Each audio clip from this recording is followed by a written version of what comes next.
নতুন বাংলাদেশ তৈরির নাম করে বারবার মিডিয়ার সামনে নানান কথা বলে, বিশেষ করে জঙ্গি সংগঠনের মদতে শেখ হাসিনাকে সরিয়ে ক্ষমতা দোষে বাংলাদেশকে দেউলিয়া হওয়ার পথে ঠেলে দিয়েছেন মোহাম্মদ ইউনূস, তা কিন্তু এবারে স্পষ্ট হয়ে গেছে। তার কারণ আমরা জানি বাংলাদেশের ট্রেন বন্ধ হয়ে গেছে। শুধু ট্রেন নয়, ট্রেনের টিকিট কেটে সেই যাত্রীদের যাতায়াত করতে হচ্ছে বাসে। কেন? সব কিছু আলোচনা করবো আজকের এই ভিডিওতে। নমস্কার, আমি সত্যজিৎ পাল। 2009 থেকে বাংলাদেশের ক্ষমতায় রয়েছেন শেখ হাসিনা এবং ছিলেন, এবং তারপরে বাংলাদেশকে কিন্তু একটা অন্য উচ্চতায় নিয়ে গেছিলেন। আমরা জানি বাংলাদেশ জিডিপি অনেকটাই বেড়ে গিয়েছিল, ফলে এমনকি বিভিন্ন সংস্থা থেকে কিন্তু এও প্রকাশ করা হচ্ছিল যে বাংলাদেশ উন্নতর পক্ষে এগোচ্ছে, এবং বিভিন্ন সংস্থা, বৈদেশিক সংস্থা তারা বাংলাদেশে ফান্ডিং করে, যার ফলে বাংলাদেশের শিল্প সমৃদ্ধির দিকেও কিন্তু এগিয়ে যাচ্ছিল।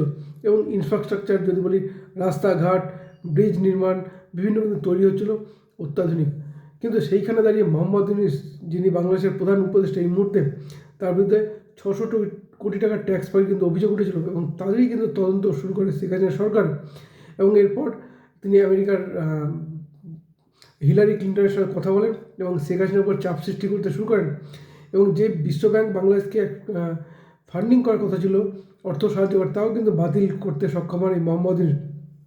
এবং তিনি নিজেকে এই 600 কোটি টাকার ট্যাক্স ফাঁকির হাত থেকে বাঁচার জন্য জঙ্গিদের মদতে বলা চলে শেখ হাসিনাকে সরিয়ে ক্ষমতা দখল করেন। এবং দখল করার পর বারবার বলছে নতুন বাংলাদেশ তৈরি, নতুন বাংলাদেশ তৈরি, কিন্তু দেখা গেল নতুন বাংলাদেশ নয়, বাংলাদেশের দেউলিয়া হওয়ার পথে।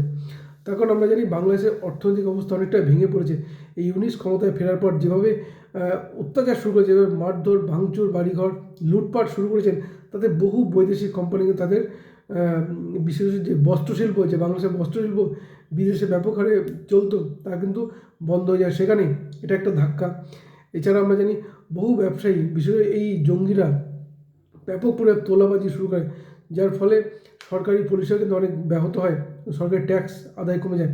এবং এই যে উপদেষ্টা যারা রয়েছেন, তাদের কোনো যোগ্যতা নাই, তারা সরকারি বিভিন্ন সুযোগ সুবিধা, সিকিউরিটি, সরকারি গাড়ি, সরকারি টাকা, এগুলো ব্যবহার করে ফুলে ফেপে উঠেছেন। কিন্তু এইখানে থেকে সরকারের কোষাগার কিন্তু একেবারে বসে, আর যার ফলে দেখা গেল সরকারি যে ট্রেনের রেল কর্মচারী, তাদেরও বেতন কিন্তু কমাতে বাধ্য হচ্ছেন মোহাম্মদ ইউনূস সরকার, যেটা কিন্তু সারা বিশ্বে নজিরবিহীন। তার কারণ বিশ্বে কোথাও কিন্তু এমনটা নেই যে সরকারি কর্মচারীদের বেতন কমানো হয়, কিন্তু এখানে বাংলাদেশে মোহাম্মদ ইউনূস সরকার সরকারি কর্মচারীদের বেতনটাই কিন্তু কমিয়ে দিয়েছেন। এবং শুধু কমানো নয়, তাছাড়া আমরা যেটা বলবো যে এই যার ফলে সরকারি কর্মচারী তারা কিন্তু রীতিমতো তাদের কাজ বয়কট করে, অর্থাৎ রেল অবরোধ হয় গতকালকে, রেলের চা কিন্তু চলে না। এবং যার ফলে যাত্রী যেখানে স্টেশনে ট্রেনের টিকিট কাটেন, সেই যাত্রীদের জন্য বাসের ব্যবস্থা করা হয়, অর্থাৎ ট্রেনের টিকিট কেটে বাসে যাত্রা। এ কিন্তু বিশ্বেও কিন্তু নজিরবিহীন, কিন্তু তা কিন্তু করেন মোহাম্মদ ইউনূস সরকার। সুতরাং বোঝা যাচ্ছে বাংলাদেশের কোষাগার কোন জায়গায় এসে পৌঁছেছে। এছাড়া আমরা জানি যে বিপিএল, আইপিএলকে কেন্দ্র করে বিপিএল তৈরি ছিল, বাংলাদেশ প্রিমিয়ার লিগ। সেই প্রিমিয়ার লিগে কিন্তু এক কথায় বাংলাদেশের যেসব খেলোয়াড়রা খেলতে আসতেন বিদেশে, খুবই ছোট দেশে, আফগানিস্তান থেকে আসেন, কেনিয়া থেকে আসতেন, জিম্বাবুয়ে থেকে আসতেন, অর্থাৎ বড় সড়ো দেশে কিন্তু প্লেয়ার সেখানে থাকতেন না। সেই প্লেয়ারদেরও কিন্তু বেতন দিতে পারছিল না বিপিএল, বাংলাদেশের ক্রিকেট বোর্ড। এবং যার ফলে শেষ মুহূর্তে কিন্তু তারা কিন্তু বিপিএল ছেড়ে চলে যান, এবং দেখা যায় সেটা কিন্তু ঘরোয়া, অর্থাৎ বাংলাদেশের খেলোয়াড়দেরই নিয়ে এই বিপিএলটা কিন্তু শেষে হয়।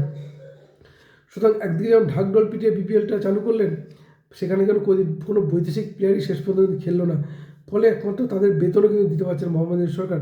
কিন্তু এই উপদেষ্টা যাদের কোনো যোগ্যতা নেই, তারা কিন্তু বিভিন্ন সুযোগ সুবিধা নিয়ে মিডিয়ার সামনে এসে বড় বড় ডায়লগ, বড় বড় গল্প, গল্প শোনাচ্ছেন নতুন বাংলাদেশ তৈরি।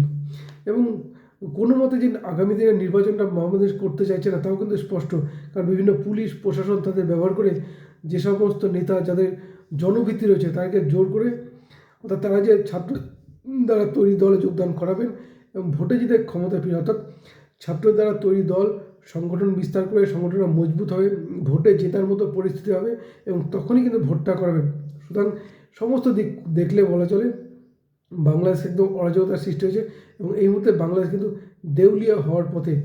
এবং যেভাবে রেলের ব্যবস্থা বিপর্যস্ত হয়ে পড়ছে, শুধু রেল নয়, বিভিন্ন সরকারি কর্মচারীদের কিন্তু এরকমই করা হচ্ছে, যাদের যে বেতন, সেই বেতনটাকে কিন্তু কমিয়ে দেওয়া হচ্ছে, এবং তাদের যে সুযোগ সুবিধা, সেগুলো কিন্তু কমিয়ে দেওয়া হচ্ছে।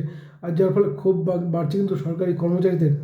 এখন দেখা যাক আগামী দিনে কোন পথে এগোয় বাংলাদেশ। কিন্তু যে কথা বলবো, যে বাংলাদেশ কিন্তু দেউলিয়া হওয়ার পথে ঠেলে দিয়েছেন এই মোহাম্মদ ইউনূস।